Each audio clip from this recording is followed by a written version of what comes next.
This video is meant to discourage believing sisters from making a mockery of what Allah has determined to be proper attire for believing Muslim sisters. You are giving a false impression of what Allah has revealed. It is better to go without wearing the head cover at all than to mock Allah's deen by covering your head, while you dress just as shameless as many of those who have not accepted Allah's way, and even more shameless than others. I have blurred the faces of those sisters whose dress I believe to be inappropriate according to what Allah has decreed and revealed in the Qur'an. As for those sisters whose faces are visible, I hope this video will encourage you to continue in your striving for Allah's pleasure. You encourage me, and I feel a sense of honor by your appearance. May Allah reward you greatly in this life and the next.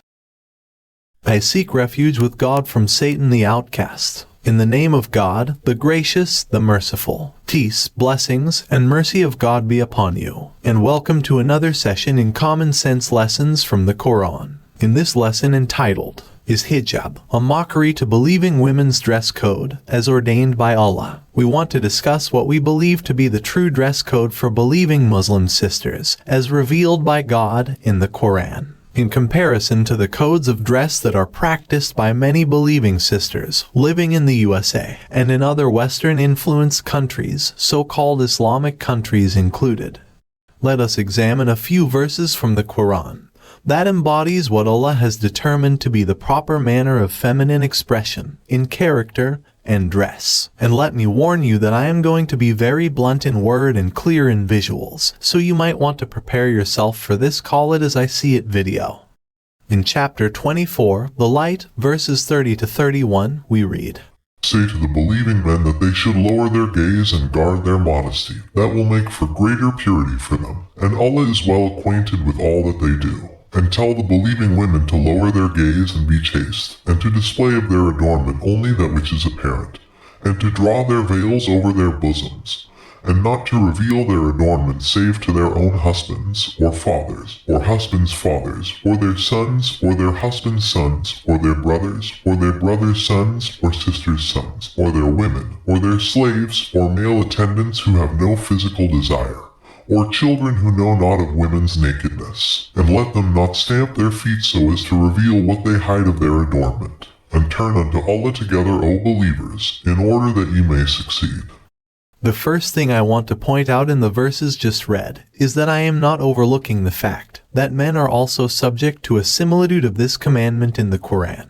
In a previous video, I have expressed my views and opinions on my concerns where Muslim men err. I will share a link to that video in the description. My concern in this video are the believing women. The Quranic verses just read are from the surah called The Light. The main purpose of light is to make things visible, and the guidance of this light is revealed within the Qur'an. The light Allah has revealed in the verse holds the basic or standard commandments in women's moral conduct and physical presentation. And though you possess free will to choose to do as you desire, you should not overlook the fact that Allah is commanding you to do something, not asking you to do something. Nor should you believe that you, I, or anyone else can justify their disobedience to Allah based on our wants and desires, especially on the Day of Judgment.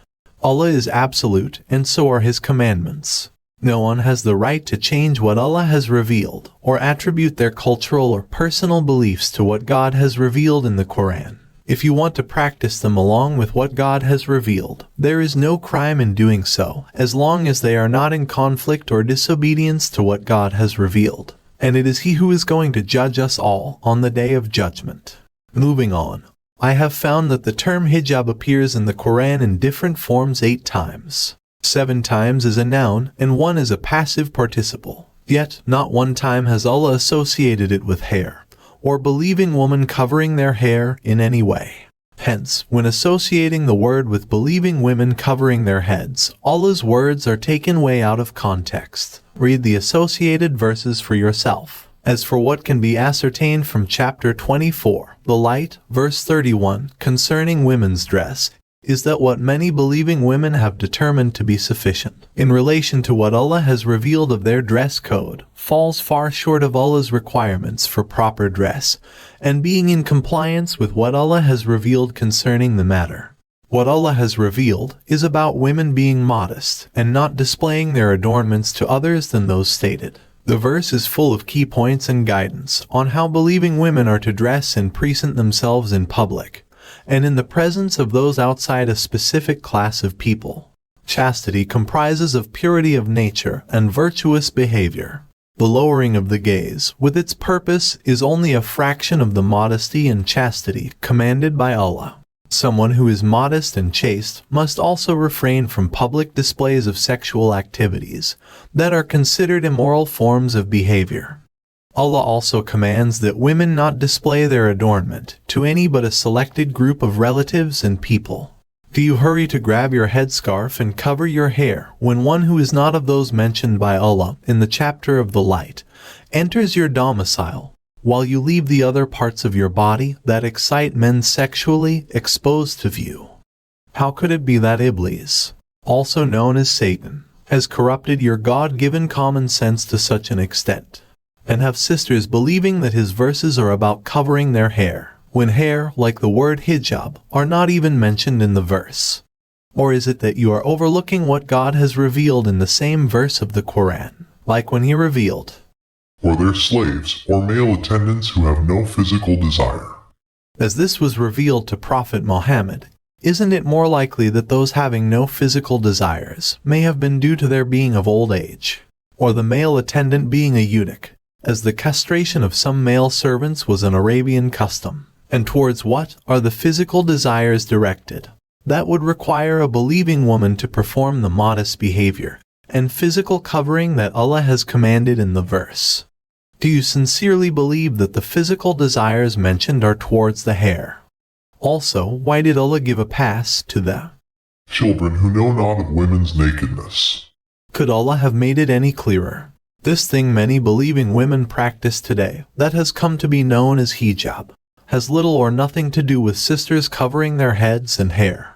True hijab, if that's what you want to call it, is about covering your nakedness, which equals those things that provoke and excite the sexual desires in men.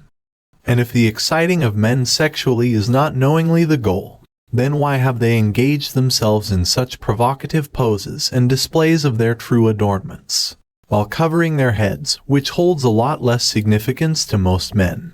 And, before you deny me, give me a chance to prove my point. Generally speaking, you know that a man's focus is not this, or even this. A man's focus is this, and this, and this, and his only focus on this is to penetrate it for the purpose of figuring out how to get you to give him this, and this, and this. Because, if he wanted anything more, he would give you this. And let us be honest, this is a fact that is known by women globally, and is proven by women of most Western or European civilizations, and civilizations that govern the two, and those women who have found their way to such societies, by way of migration or birth. Such societies endorse indecency, and encourage such behavior because they are the party leaders of it, who have gotten most of us to sign on to their evil. And we believing men, living in such societies, are so weak that we are in no position to practice the law Allah has decreed for such behavior, as He has revealed. In chapter 4, The Women, verse 15, we read, Such of your women as commit indecency, call 4 of you to witness against them, and if they witness, then detain them in their houses until death takes them, or God appoints for them a way. Imagine that. At the time the Qur'an was revealed to Prophet Muhammad, women's acts of indecency required 4 witnesses as proof of such behavior. The verse can not only attest to the seriousness of such a charge, but stands as proof of how decent the women of that time must have been, or become, as a result of the Islamic way. Nowadays, producing 4 witnesses to a believing woman's indecency is a joke of the highest degree. Given the availability and support of social media and cell phone cameras, we can call or produce millions of witnesses to the indecency of women easily. Moving on to another clarification from the verses of light when Allah revealed, and to draw their veils over their bosoms. This may give some of you the impression that you are in compliance with His commandments by way of using the headscarf to drape over the top of your breasts. But that is not all that Allah requires of you.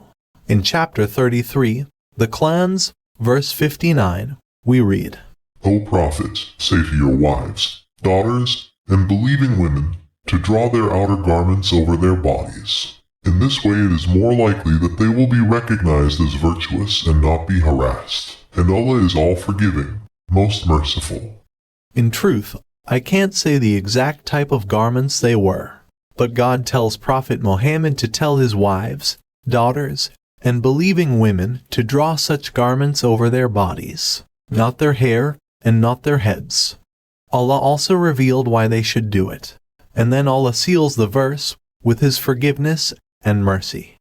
As Allah is not random in anything, there had to be a reason for this commandment being given to Prophet Muhammad, and as it was sealed with Allah's forgiveness and mercy, there had to be some form of sin attached to the matter. My God-given common sense assures me that it wasn't because Prophet Muhammad's wives, daughters, or the believing women were dressing like this, or like this, or like this. Still, it involved their bodies, and how drawing their outer garments over their bodies would cause them to be recognized as virtuous in a way that would cause them not to be harassed. In my opinion, the verse implies that not drawing their outer garments over their bodies would cause them to be recognized as immoral or shameful, which is the opposite of virtuous. Do you truly believe that Allah considers this to be virtuous dress? And before anyone misquotes me, I do not believe that the outer garments are referring to the niqab dress, as I also believe it to be a misrepresentation of women's dress code as ordained by Allah, according to what He has revealed.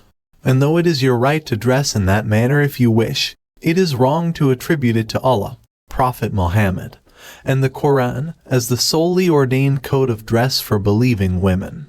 In addition, it is hypocritical for believing men and women to condemn women who dress in this manner as being indecent, when we allow our wives, daughters, and believing sisters to dress in the same fashion, without raising a word of protest. Whether believing women or not, both are in disobedience to Allah. The only difference is that those who dress like this while wearing hijab are far, far worse. I justify my statement in accordance with the fact that such sisters claim to be believing Muslims, who follow the guidance of the Qur'an and many ahadith, while those who are not Muslims clearly and openly follow their desires to use their bodies to attract the attention of those they wish to attract. Thus, the non-believing women are being true to themselves, and could care less about what anybody thinks about their indecency and disobedience to God. End of story. On the other hand, far too many of the believing women, while also being true to themselves, and following the ways of women that they may view as disbelievers, behave as though they can justify their indecency and disobedience to Allah by covering their hair and heads. With Allah as our witness, are we to believe that wearing a headscarf makes a difference between the two where Allah is concerned? If you sisters are believers in Allah and Muslims in obedience to Allah, then you are obliged to recognize that the wearing of the headscarf, which you call hijab, while not a bad thing, is not the dress code required of you by Allah. Hijab has become a word taken out of context and an attribution to the headscarf that has become another of the tools used by Iblis to get many of you to compromise what Allah has ordained as part of Islamic law. It allows you to expose the physical adornment that Allah has commanded you to cover, under the premise of covering your head being enough to satisfy our Lord. I say again, covering in the manner revealed by Allah in the Qur'an to His Prophet and Messenger is a commandment, not an option. It is subject to Allah's pleasure, His anger, and His punishment. As Allah is the knower of words spoken and unspoken, He is the knower of intentions. Do you think that He doesn't know your intentions to display the parts of your adornment He has commanded you not to display? Do you think that He doesn't know the purpose behind your displaying your adornments? Do you think He doesn't know that you choose direct disobedience to what He has commanded time and time again? Allah has not given you away to the Western world that you may mock him with your so-called hijab. Many of us believers feel the need to compromise for the sake of not offending the enemies of God, in whose land we live. I can understand that, and I sympathize with those who feel they must submit to the disobedient ways of the land. Still, there is a middle way between the two extremes, which is better to adopt for the salvation of your soul, that you may stop displaying yourself with the type of dress that even loose women and harlots would have been ashamed to wear during Prophet Muhammad's lifetime and that of his companions, male and female. Though what the believers are witnessing and living is the weakness of those who practice the deen, there is no weakness in Allah's deen. Allah is absolute, and so are his commandments. Divine absoluteness does not change or vary, as does the absoluteness of men and jinn, which is to say that which Allah commanded through Prophet Muhammad is as obligatory today as it was at the time of its being revealed, and it is by what he has revealed that humanity will be judged on the day of judgment, not by mankind, or the Western societies, or the ways of the Western societies that many have taken to be their lords, false gods, and determiners of right and wrong. My believing sisters, there are over 8 billion people in the world, less than a quarter of whom are considered to be Muslims, and still less who are believing sisters. As difficult as it may be, you should recognize that Allah has blessed and honored you by decreeing that you would be born to believing parents, or by guiding you to the Islamic way, which is his deen. If you were not born to believing parents, you were chosen out of billions of females to be the examples of obedience to Allah and his way, not the followers of those who disbelieve and take pride in disobedience by not covering yourselves in the manner ordained by the one and only God. He has set you apart from other women in a display of beauty that runs far deeper than your garments, as it has as its source obedience to Allah, worthy of his pleasure. Would you discard it for displays of obedience to Satan and his associates among men and jinn? May Allah reward those who are obedient to him in word and proper representation of his deen, and may the peace, blessings, and mercy be upon those who submit to him alone.